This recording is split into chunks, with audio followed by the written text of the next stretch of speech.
Bootlegger અને એસપીની વાતચીત થયાનો મામલો. બુટલેગર ધીરેન કારિયાએ કબૂલ્યું કે એસપી સાથે કરી હતી વાતચીત, હાજર થવા વાત કરી હતી. ધીરેન કારિયા ઉપર ખોટા કેસ કર્યા હોવાનો પોલીસ પર આક્ષેપ. ધીરેન કારિયાની કબૂલાત. દારૂના ધંધાર્થી અને પોલીસ વચ્ચે છે સાંઠગાંઠ. દારૂ વેચવા પોલીસને ધંધાર્થીઓ પાસેથી હપ્તા ઉઘરાવી પોલીસને આપતો હતો. જૂનાગઢ પોલીસ કરી શકે છે એન્કાઉન્ટર. એસપીની બદલી માટે તત્કાલીન મંત્રી આનંદીબેન પટેલે આપ્યા હતા પૈસા. ₹21 લાખ પાર્ટી ફંડમાં આપ્યા હોવાનો ઘટસ્ફોટ. પોલીસ, બુટલેગર અને રાજકારણીઓ વચ્ચેની સાંઠગાંઠ આવી સામે. બુટલેગર ધીરેન કારિયા છે ફરાર. થયો. હવે મારે ન્યાયની અપેક્ષા કેની પાસે રાખવાની?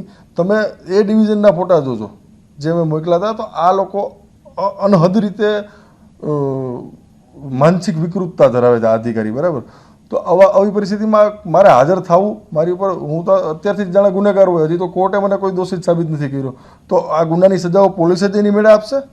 આ રીતે જાહેરમાં સરગો ડીજી સાહેબનો પરિપત્ર છે, તો ડીજી સાહેબના પરિપત્રને આ લોકો ઘોડીને પી જાય છે. બાકી ડીજી સાહેબના પરિપત્રની કોપી બધા મીડિયા મિત્રો પાસે હતી કે ભાઈ કોઈને જાહેરમાં સરઘસ ન કાઢવા, અને ડીકે બાસુ સાહેબની જે ઓર્ડર છે, ડીકે બાસુનું જે એક સુપ્રીમ કોર્ટનો ઓર્ડર છે એને ફોલો કરવું, એવો સ્પષ્ટ ઓર્ડર છે, બરાબર?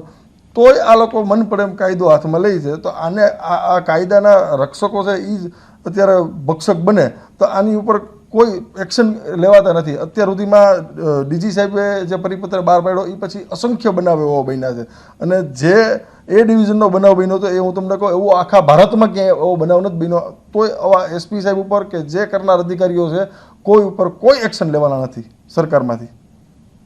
અને તમારી રોલ શું હતો મધ્યસ્થી તરીકે? કેમાં? બુટલેગરોની પોલીસ વચ્ચેની એ જે તે ટાઈમે જે લોકો ધંધો કરતા એમાં પોલીસને જે ક્યાંય પોલીસ તરફથી નુકસાન ન થાય એ જવાબદારી મારી હોય, અને આ લોકોના પેમેન્ટની જવાબદારી મારી હોય.